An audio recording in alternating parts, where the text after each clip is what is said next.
गुरुर्ब्रह्मा गुरुर्विष्णु गुरुर्देवो महेश्वरः गुरुः साक्षात् परं ब्रह्म तस्मै श्री गुरवे नमः। नारायण नारायण नारायण नारायण। आज 28 सितंबर है। जैसे आप सब लोगों को पता है, हर महीने के अंत में वेदांत के प्रश्नों को लिया गया है। कठोपनिषद प्रवचन यानी कठोपनिषद पर महर्षि के प्रवचन हुए थे, 2 भागों में छपे हैं। तो द्वितीय खंड में से आज का पृष्ठ है। कठोपनिषद में यमराज नचिकेता को ज्ञान देते हैं और नचिकेता जो है वो अधिकारी है, तो इसलिए नचिकेता उस ज्ञान को लेकर फिर मर्त्यलोक में आता है। भगवान शंकराचार्य जी ने नचिकेता को प्रणाम किया है। क्यों प्रणाम किया है? क्योंकि वो जो दुर्लभ ज्ञान है उसको लेकर वो मर्त्यलोक में आया। तो नचिकेता तो अधिकारी है, पर यहाँ आज का जो प्रसंग है उसमें ये जो आत्म तत्व है, तो आत्म तत्व को लखाना ये तो वाणी का विषय तो है नहीं, तो इसलिए ये कह के तो नहीं बताया जा सकता कि ये आत्मा है। क्यों? क्योंकि जो भी बताया जाएगा वो दृश्य है और आत्मा जो है वो तो दृष्टा है। तो इसलिए दृश्य वर्ग में आत्मा नहीं आता, तो उसको दिखाया नहीं जा सकता कि ये आत्मा है। अभी बहुत गंभीर प्रसंग चल रहा है, श्रीमद् भगवद गीता के 9वें अध्याय का 4था और 5वां श्लोक। तो वहाँ आत्मा को लखाने का एक ही रास्ता है कि निषेध, नेति नेति। तो जब निषेध करेंगे तो सब कुछ निषेध करने पर जो शेष रहेगा वो ही आत्मा है। अब ये निषेध वाली जो प्रक्रिया है, तो ये वेदांत की विशेष प्रक्रिया है और इसमें जिनका चित्त शुद्ध है और जिन्होंने साधना की है तो उन्हीं की बुद्धि प्रवेश कर पाती है। आज के प्रसंग में महर्षि बतावेंगे कि प्रहलाद जी भी हुए और बाद में आगे चल के कह रहे हैं कि प्रहलाद जी के यहाँ जब विरोचन पैदा हुआ तो अब ये जो दैत्य लोग थे तो उसमें कुछ तो दैत्य बालक प्रहलाद जी से काफ़ी कुछ सीख गए जो स्कूल में थे, और बाकी जो दैत्यों का पूरा, प्रहलाद जी एक तरह से दैत्यों के राजा ही थे, परंतु ये जो हिरण्यकशिपु को नरसिंह यानी भगवान ने नरसिंह रूप लेके मारा, तो वो दैत्यों के मन में बहुत खटकता था। तो प्रहलाद जी तो भक्त निकले, तो इसलिए उन्हीं के कारण तो उन पे इतना हिरण्यकशिपु ने अत्याचार किया, तो भगवान को प्रकट होना पड़ा। तो वहाँ तो दैत्यों की कुछ चली नहीं। यद्यपि हिरण्यकशिपु यानी प्रहलाद जी के पिता ने काफ़ी कुछ कोशिश की, नरसिंह भगवान जब प्रकट हुए तो तलवार आदि लेकर, पर वो तो भगवान थे, उनको क्या, उनका तो कुछ होना नहीं था। भगवान ने हिरण्यकशिपु का उद्धार कर दिया।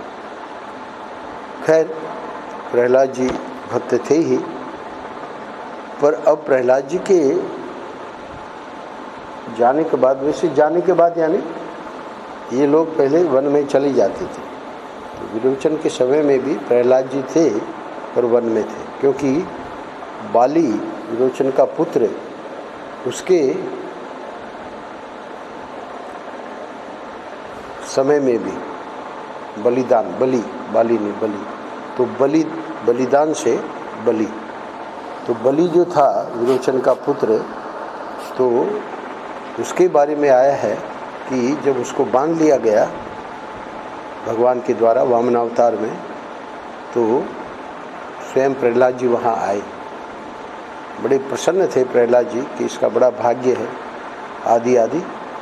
तो यहाँ पर आज का जो प्रसंग है उसमें प्रहलाद जी हैं, पर अब विरोचन अपना राज्य कर रहे हैं, और अब विरोचन को कैसे बताया दैत्यों ने कि भाई तुमको ये बदला लेना चाहिए, क्योंकि तुम्हारे जो पितामह, उस पितामह को विष्णु ने मारा है नरसिंह रूप लेके।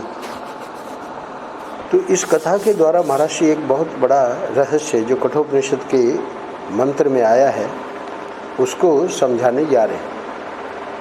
वहाँ बताया है कि आत्मा का स्थान कहाँ है। तो आत्मा का स्थान अभी मैंने बताया कि सबका निषेध कर देंगे, तो मैं जो चेतन है उसी को आत्मा कहते हैं।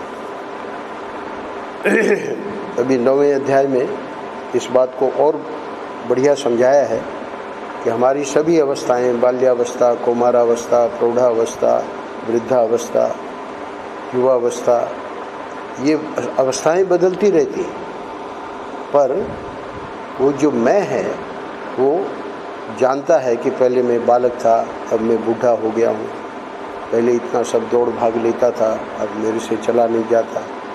तो वो जो मैं है, चेतन जो है, साक्षी जो है, उसका स्थान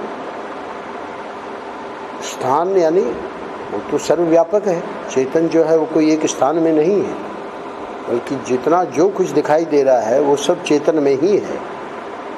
पर फिर भी शास्त्र उसको लखाने के लिए कहते हैं कि वो मर्म स्थान में। तो आज का शीर्षक है कि ये ईश्वर तुम्हारे मर्म स्थान में छिपा हुआ है। तो कोई भी वेदांत में जो मंत्र, उपनिषद में जो मंत्र महर्षि जब उनकी व्याख्या करते थे, महर्षि के सामने जब वो मंत्र आता था तो पौराणिक कथा द्वारा उसको सरल करके समझाते थे।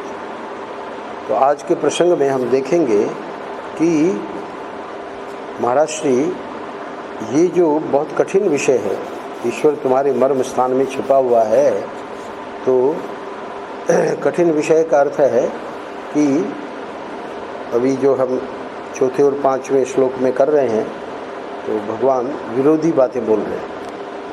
कह रहे हैं कि मेरे में सब भूत हैं, मस्तानी सर्वभूतानि, और फिर कह रहे हैं कि मेरे में कुछ नहीं। तो इन विरोधी बातों के द्वारा ही ईश्वर को लखाया जाता है, क्योंकि ईश्वर में सब कुछ है। वल्लभाचार्य जी ने कहा है कि ये विरोधी यानी विरुद्ध धर्मों का आश्रय है। उसी में पाप है, उसी में पुण्य है, उसी में लाभ है, उसी में हानि है, उसी में शत्रु है, उसी में मित्र है। जितने द्वंद्व हैं वो सब रहेंगे कहाँ? ईश्वर में ही रहेंगे। तो इसलिए ईश्वर का जो स्वरूप है, ईश्वर क्या है उसको तो हम भाव से सविशेष ईश्वर की कल्पना कर सकते हैं, परंतु निर्विशेष ईश्वर यानी ईश्वर का भी जो स्वरूप है, क्या अर्थ हुआ? यानी कि ब्रह्म में जो अचिंत्य शक्ति है, तो उस ब्रह्म ही उस अपनी अचिंत्य शक्ति से अवतार लेता है, कभी कृष्ण, कभी राम, कभी नरसिंह आदि। तो उस ईश्वर का स्थान बताना कि ये ईश्वर तुम्हारे मर्म स्थान में छिपा हुआ है, तो कोई भी जो व्यापक वस्तु होगी वो परिच्छिन्न वस्तु में रह नहीं सकती। तो जब भी इस प्रकार के जो वाक्य आते हैं तो उन वाक्यों का फिर कथा के माध्यम से महर्षि बहुत सरल करके समझा देते थे।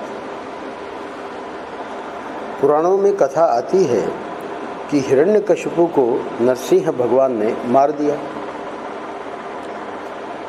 प्रहलाद तो उनके भक्त हो गए, लेकिन उनकी जब विरोचन पैदा हुआ तो दैत्यों ने विरोचन को समझाया कि प्रहलाद ने हमारे वंश के विपरीत आचरण किया है।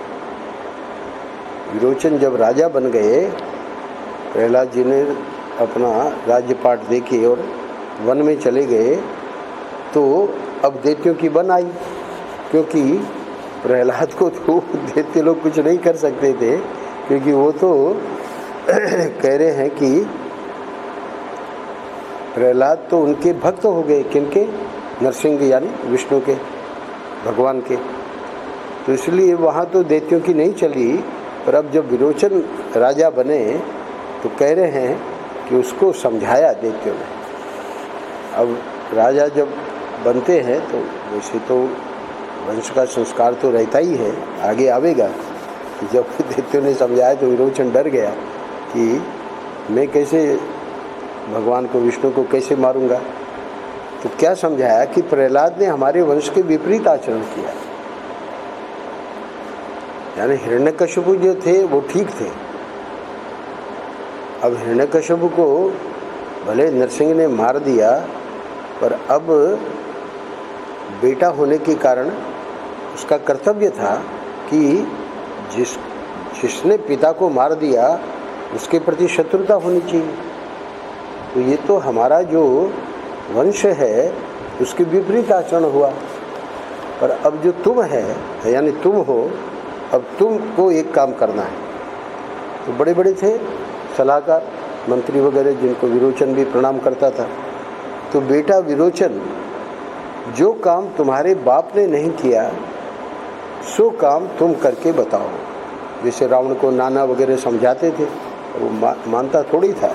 तो ऐसे ही विरोचन को, है ना, रावण यानी नाना जो है उसको समझाते थे कि भगवान राम है, राम जो है वो सामान्य नहीं है, उससे तुम लड़ो नहीं, है ना। पर वो मानता नहीं था। यहाँ तो दैत्य लोग अपने वंश की परंपरा है उसके अनुसार उसको ये सीख दे रहे हैं। तो बहुत अच्छी तरह से समझाया कि जो काम तुम्हारे बाप ने नहीं किया सो काम तुम करके बताओ। भाई बदला तो उन्हीं को लेना चाहिए था, प्रहलाद को, कि हमारे बाप को क्यों मारा। पर वो तो किए नहीं, वो तो भक्त हो गए। अब जब उन्हीं के भक्त हो गए तो फिर कुछ होना ही नहीं था। पर अब तुमको ये करना चाहिए। क्या? विरोचन ने कहा कि क्या करें? बोले कि जिसने तुम्हारे दादा को मारा उसको तुम मारो, तुम बदला लो, सीधी बात है। तो यह है दैत्यों का नियम, दैत्यों के जो रूल्स और रेगुलेशन है तो उसमें ये छोड़ना नहीं है उसको। अब देखिए विरोचन डर गया। तो डर गया का अर्थ क्या है कि प्रहलाद का पुत्र है ना तो इसलिए प्रहलाद का जो अंश है वो तो है ही है। तो ये सीधे कह रहे हैं, सलाह दे रहे हैं कि उनको मारो।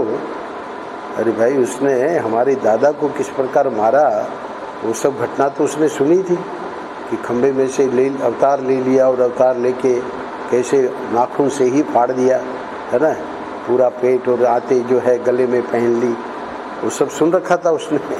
तो अब उसको कहा जा रहा है कि तुम मारो। अरे हम क्या मारेंगे, वो तो हमको ही मार डालेगा। तो विरोचन डर गया और इस पर लोगों ने उसको समझाया। वो जो दैत्य सलाहकार जो थे उन्होंने समझाया। क्या समझाया? कि तुम डरो मत, तुम्हारे पक्ष में एक बड़ी प्रबल युक्ति है। वो क्या युक्ति है? वो यह है कि नरसिंह ने प्रहलाद को वरदान दिया है कि प्रहलाद जो तुम्हारे वंश में पैदा होगा उसको मैं मारूंगा नहीं। तो ये सब सलाहकार जो है बड़े बुद्धिमान थे। तो इसलिए विरोचन को जो भय लगा, उसने कहा होगा कि भाई ये तो बात नहीं बनेगी। तो फिर ये युक्ति बताई मतलब उसको बता दिया विरोचन को कि डरने की तो बात है ही नहीं, तुम अबध्य हो, तुमको, है ना, कोई मारेंगे नहीं, तुमको भगवान मारेंगे ही नहीं और तुम उनको मार डालो। बस बदला लेना है तो ये काम तुम कर दो। अब ये जो आगे का प्रसंग है वो बड़ा मज़ेदार है। पुराणों में जो कथा आती है और महर्षि उसका प्रस्तुतिकरण भी बहुत बढ़िया करते हैं। अब महाराज विरोचन ने उठाया अपना अस्त्र शस्त्र, अन्यत्र कहा कि वो गदा लेके घूमता था, ढूंढता था कि ये है कहाँ ये विष्णु जो है। तो अब जब भगवान तो अंतर्यामी है, तो भगवान ने देखा कि भाई ये तो गदा लेके और हमको ढूंढ रहा है, यानी हमको मारने के लिए, और हमने वो वचन दे रखा है कि हम इसको नहीं मारेंगे। तो देखकर भगवान डर गए कि इसको तो हम मार नहीं सकते, इसलिए ये हमको बहुत सतावेगा।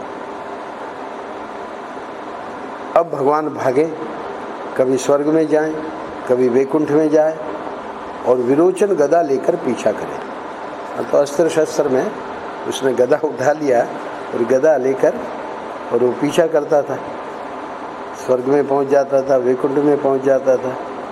फिर भगवान को पता लगा यहाँ भी आ गया है। तो जब भगवान को शांति से छिपने की कहीं भी जगह नहीं मिली, तब उन्होंने ध्यान किया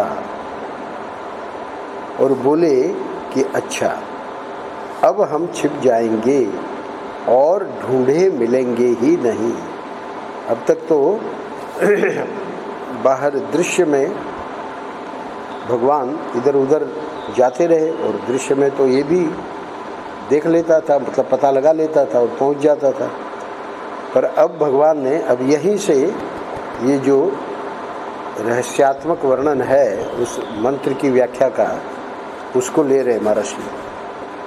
जब भगवान को शांति से छिपने की कहीं भी जगह नहीं मिली,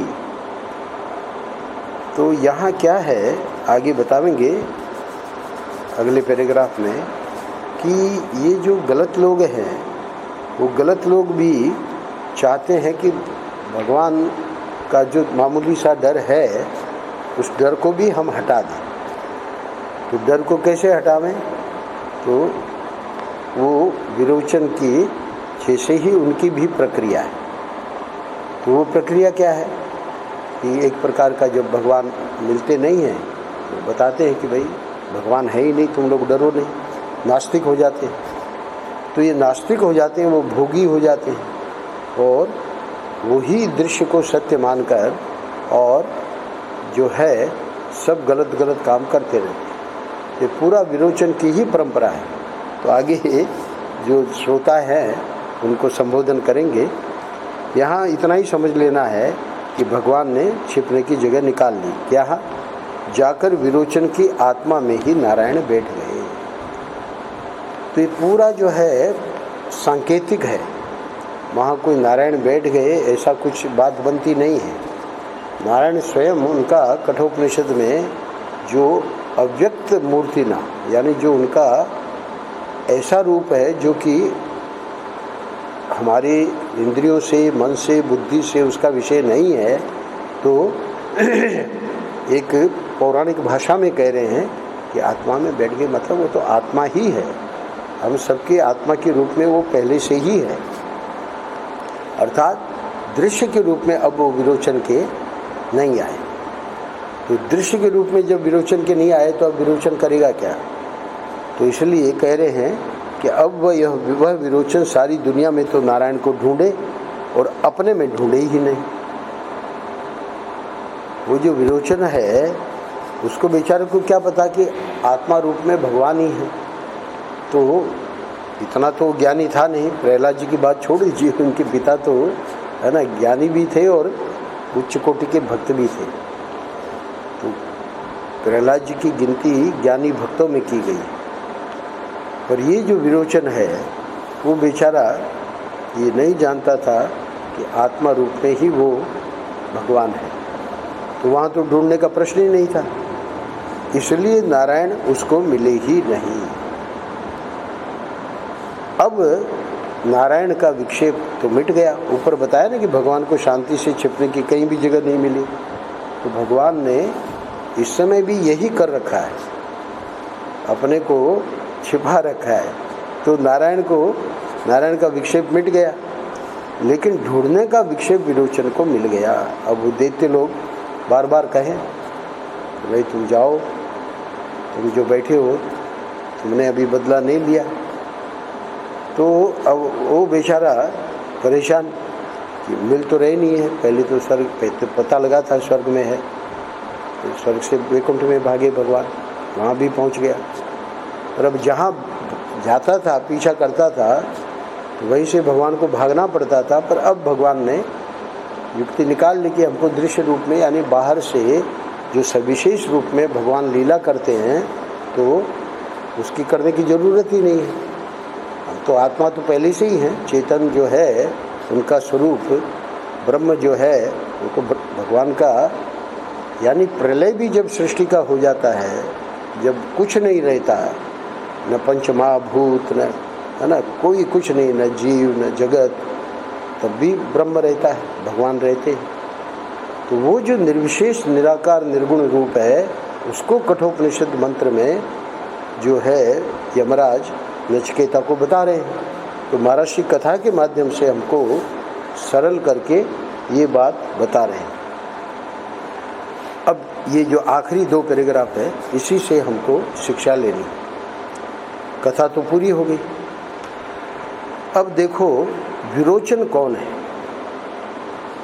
जिसको दृश्य में रुचि है, रोचन है कि हमको ये चाहिए, ऐसा बगीचा चाहिए, ऐसा फल चाहिए, ऐसा मकान चाहिए, ऐसा भोग चाहिए, ऐसा व्यक्ति विरोचन हो गया। यहीं पे रुक जाइएगा। ये कह क्या रहे हैं महर्षि? महर्षि कह रहे हैं कि इस कथा में जो बताया कि विरोचन ने ढूंढा, तो अब उसके पिता चूँकि ज्ञानी भक्ति के रूप में प्रसिद्ध थे, तो इसलिए महर्षि को ये बताना पड़ रहा है कि नाम ही उसका विरोचन है। तो विरोचन नाम में ही है ना, जिसको दृश्य में रुचि है, रोचन है कि हमको यही है चाहिए। अब वो सब बातें गिना दी महर्षि ने संक्षेप में। ऐसा व्यक्ति विरोचन हो गया, अर्थात श्रोताओं को अथवा उपदेश के माध्यम से जो भी इनको उपदेश को पढ़ेगा, उसको कहा जा रहा है कि तुम अपने को देखो कि तुम विरोचन हो कि नहीं हो। तो सबको कहना ही पड़ेगा कि भाई अभी तो हमारी संसार में रुचि है। तो इसलिए कह रहे हैं कि अब वो विरोचन ढूंढता किस लिए? एक तो भक्ति से भी भक्त ढूंढ रहा है, पर यहाँ विरोचन किस लिए ढूंढ रहा है? विरोचन ढूंढता उनको मारने के लिए, और नारायण कहीं मिले नहीं। तो अंत में उसने क्या निर्णय किया? उसने कहा चलो डरकर नारायण कहीं भाग गया, यानी भले हमको नहीं मिला पर अब ख़त्म करो, अब कहाँ तक ढूंढेगी। तो इसलिए उसने अपना वो जो है मारने वाला काम वो स्थगित कर दिया, यानी अब तो मिले तब तो मारे। तो कहा कि चलो अब वो डरकर नारायण कहीं भाग गया। अब देखिए महर्षि इसी कथा को श्रोताओं पे ला रहे हैं, पर बड़ी युक्ति से। महर्षि की शैली थी कि श्रोताओं को कहें तो सही, पर उनको खराब भी न लगे। यह कथा आपको इसलिए सुनाई कि भगवान कहाँ छिपे हैं।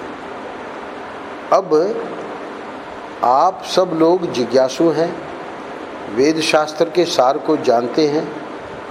आप लोगों को विरोचन कहने में तो संकोच होता है। ये जो पंक्ति है महर्षि की, ये बड़ी विलक्षण है। यानी आप लोगों को विरोचन कहने में तो संकोच होता है। बम्बई के श्रोता हैं, तो बम्बई के श्रोता हैं, उनमें ऐसे सत्संगी भी हैं, भजनानंदी भी हैं, पर भजनानंदी होते कितने हैं? एक आध।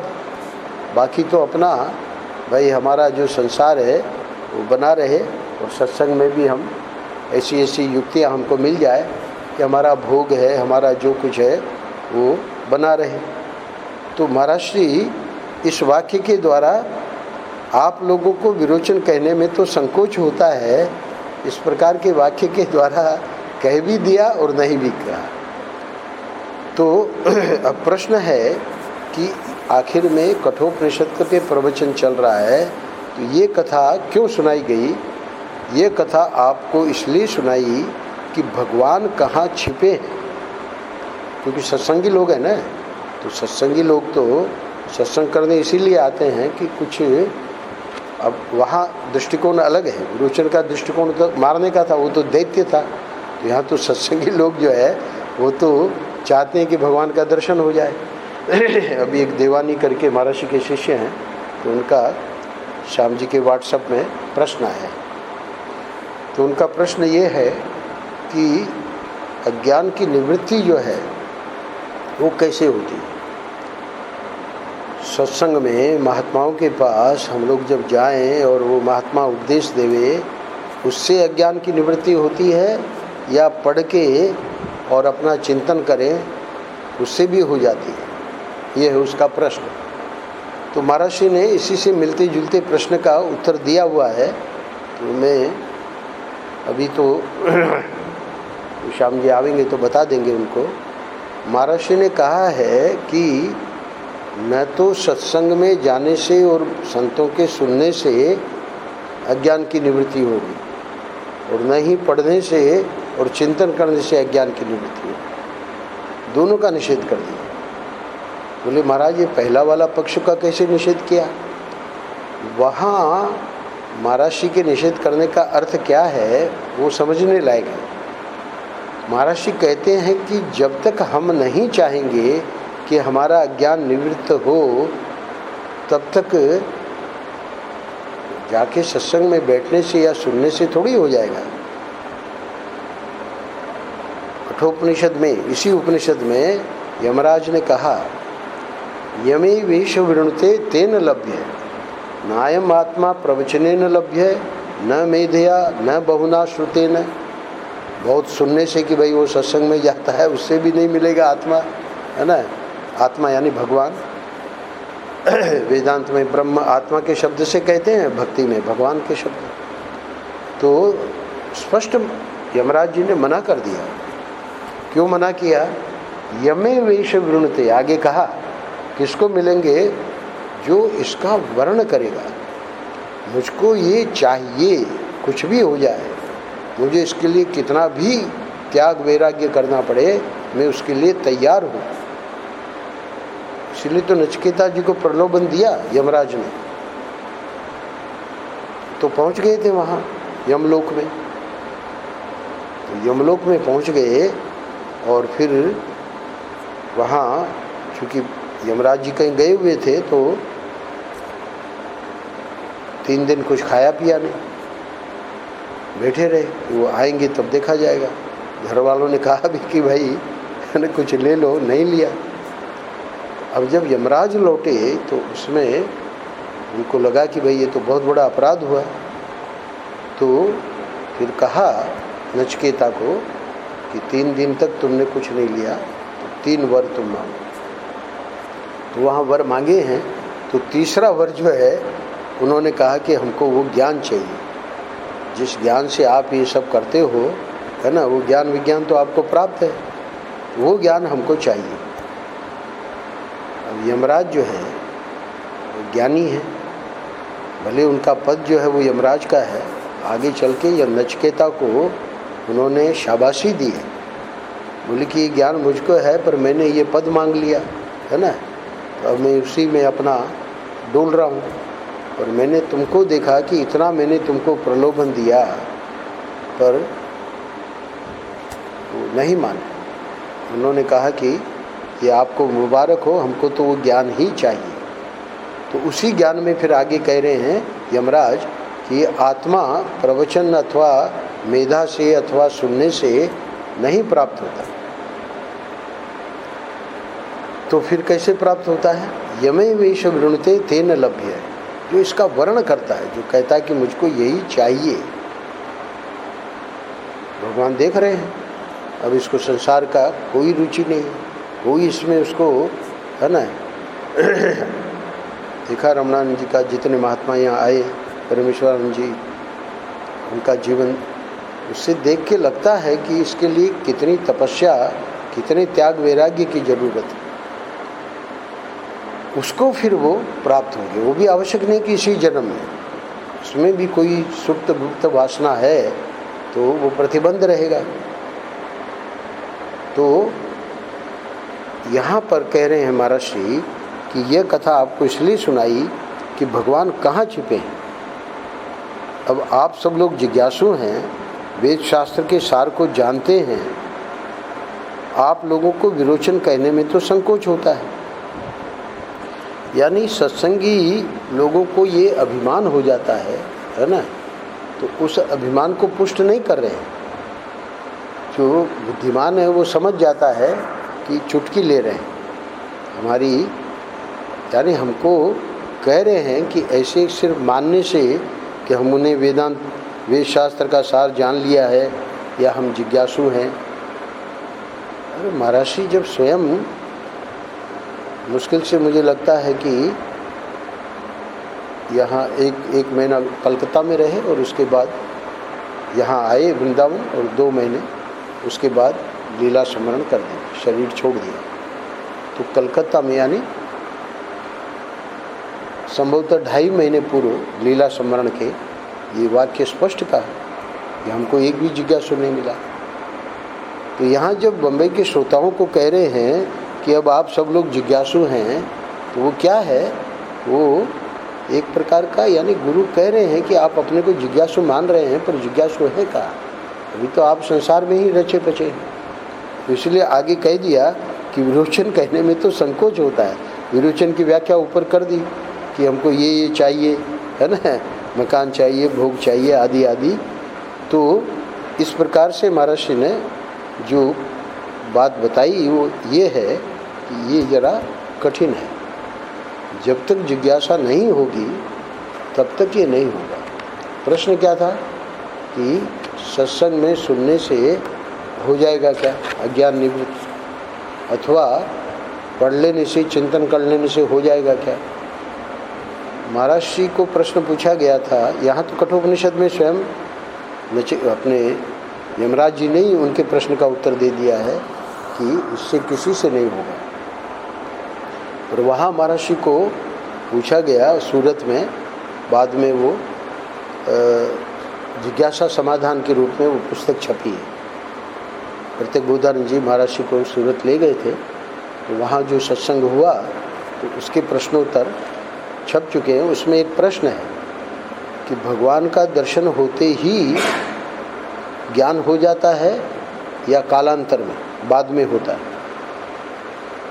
परम पूज्य महाराज जी ने प्रथम वाक्य महाराज जी का ये है कि न तो दर्शन के समय ज्ञान होता है और न कालांतर में होता है। ज्ञान तो तब होता है जब हम मुमुक्षु बने, हमको जिज्ञासा होवे कि हमको ज्ञान चाहिए। बिना जिज्ञासा के ज्ञान नहीं हो सकता। तो इसीलिए ईश्वर दर्शन की 6 श्रेणियाँ महाराज जी ने इसी आनंद रस रत्नाकर में वो पृष्ठ मैंने लिया है।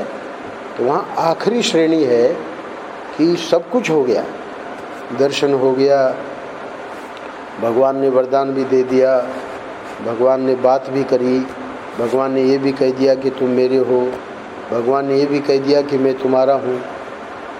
अब और क्या चाहिए भाई, इससे बड़ी चीज़ और क्या हो सकती है व्यवहार में। नहीं, अभी व्यवहार की भले सब बात हो गई, परमार्थ की बात अभी छूटी हुई। तो आखिरी श्रेणी में यानी 5वीं श्रेणी का भक्त होने के बाद भी वो क्या कहता है कि अभी भगवान ने ये नहीं कहा कि हम और तुम एक हैं। जो हमेशा मैं हनुमान जी का दृष्टांत देता हूँ, हनुमान जी को पूछा कि तुम कौन हो, तो कहा हनुमान जी ने कि भगवान राम ने ही पूछ लिया, देह दृष्टिया तो दासो हो, देह की दृष्टि से मैं आपका दास हूँ, जीव दृष्टिया तो दंशक है, जीव की दृष्टि से मैं आपका अंश हूँ, और तत्व दृष्टिया त्वमेवा हूँ, तत्व दृष्टि से जो आप है वही मैं हूँ।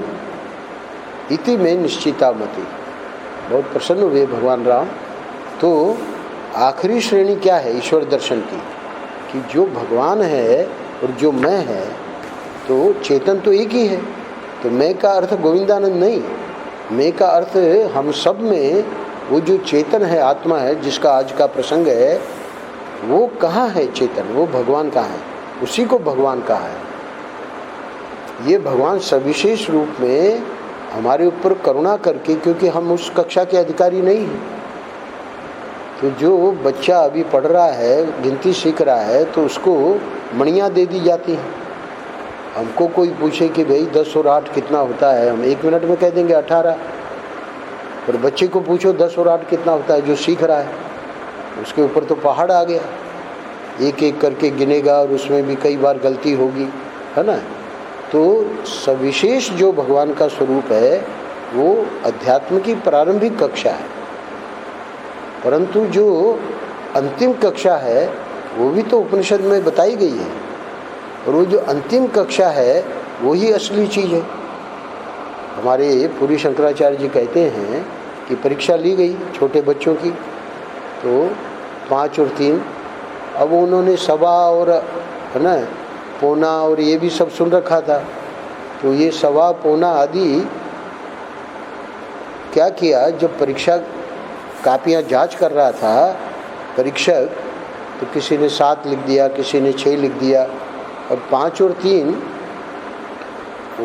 सही कापी किसी की नहीं आई। एक ने 8.25 लिख दिया, तो मुस्कुरा कर उस कापी को भी फेल में ही रखा और मुस्कुरा दिए। एक ने 8.5 लिख दिया, उसको भी मुस्कुरा कर अलग कर दिए, यानी फेल में कर दिए। एक ने 7.25 लिख दिया। तो वहाँ पूरी शंकराचार्य जी समझाते हैं हम लोगों को, ये जो कठिन विषय है कि वो मुस्कुराया क्यों। और तो सब जो है फेल थे, 6, 5, 4, 3 जो भी लिखे, 10, 11, 12, 8 जवाब नहीं आया, सब फेल में थे।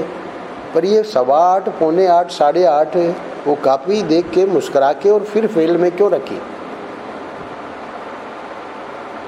बहुत बढ़िया बात कहते हैं, इसलिए मुस्कुराया कि 8 जवाब सही है। तो वहाँ वो जो जवाब है उसमें 8 की ध्वनि है, भले है गलत, क्योंकि 8.25 कर दिया, 8.5 कर दिया, 7.25 कर दिया, है तो गलत, पर 8 शब्द आ गया, 8 वो संख्या आ गई, इससे वो मुस्कुरा कर वो फेल में कर दिया। तो अद्वैत जो सिद्धांत है शंकराचार्य जी का, उपनिषदों का, है ना, उसमें कहीं लीपापोती नहीं है कि भाई 8.25 भी चलेगा, 8.5 भी चलेगा, 7.25 भी चलेगा, विशिष्टाद्वैत भी चलेगा, है ना, शुद्धाद्वैत भी चलेगा। ठीक है, उन आचार्यों ने जो सामान्य लोग हैं, है ना, उनको पहले वो सीधे उनको अद्वैत कहेंगे, वो नहीं समझ पाएंगे। तो इसलिए उनको ये दिया कि भाई तो सविशेष भगवान का जब पुराण वगैरह निरूपण करते हैं तो वो जो अधिकारी नहीं है निर्विशेष के, उनके लिए। इसलिए महर्षि कह रहे हैं कि लेकिन नारायण छिपे कहाँ हैं, इतनी बात तो कम से कम समझने की है। गुह्यम, ये गुह्यम शब्द मूल मंत्र में आया है जिसकी व्याख्या महर्षि कर रहे हैं।